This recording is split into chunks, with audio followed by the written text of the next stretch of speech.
नमस्कार दोस्तों, मैं हूं आपका दोस्त और स्वागत है आपका मेरे चैनल पर। ये वो जगह है जहां हम सिनेमा की दुनिया के सबसे बड़े सस्पेंस, रिलीज डेट्स और फिल्मों के गहरे विश्लेषण को आपके सामने लाते हैं। अगर आप साउथ इंडियन सिनेमा के एक्सक्लूसिव अपडेट सबसे पहले जानना चाहते हैं तो अभी सब्सक्राइब करके हमारी फिल्मी फैमिली का हिस्सा बनिए। पुष्पा पुष्पा राज झुकेगा नहीं।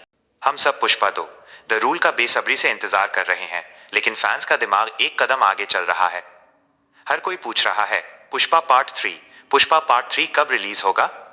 क्या सच में पुष्पा की कहानी तीसरे भाग तक जाएगी? आइए मेकर्स के बयानों और मौजूदा टाइमलाइन के आधार पर इस सवाल का सटीक जवाब खोजते हैं। आपको बता दें कि पुष्पा फ्रेंचाइजी को शुरू में 2 भागों, द राइज और द रूल में ही प्लान किया गया था। यानी पार्ट 2 ही इस कहानी का क्लाइमैक्स होगा, जहां पुष्पा राज और भंवर सिंह शेखावत, फहद फासिल की दुश्मनी का अंत होगा। लेकिन पार्ट 3 की उम्मीद कहां से आई? डायरेक्टर सुकुमार ने एक इंटरव्यू में कहा था कि अगर उन्हें कहानी को आगे बढ़ाने के लिए कोई जबरदस्त प्लॉट मिलता है तो वो पुष्पा यूनिवर्स को तीसरे भाग तक ले जा सकते हैं।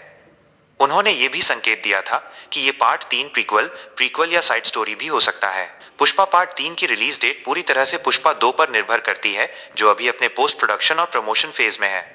माना जा रहा है कि पुष्पा 2 अगले साल 2026 की पहली छमाही फर्स्ट हाफ में रिलीज होगी। बड़े बजट की फिल्मों को बनने में कम से कम 2 से 3 साल लगते हैं। अगर सुकुमार और अल्लू अर्जुन पार्ट 2 के बाद पार्ट 3 पर काम शुरू भी करते हैं तो पुष्पा 3 की रिलीज डेट हमें 2028 या 2029 से पहले शायद ही देखने को मिले। ये सब इस बात पर भी निर्भर करेगा कि पुष्पा 2 बॉक्स ऑफिस पर कैसा प्रदर्शन करती है। फिलहाल हमें अपने सुपरस्टार अल्लू अर्जुन को पार्ट 2 में देखने का इंतजार करना होगा।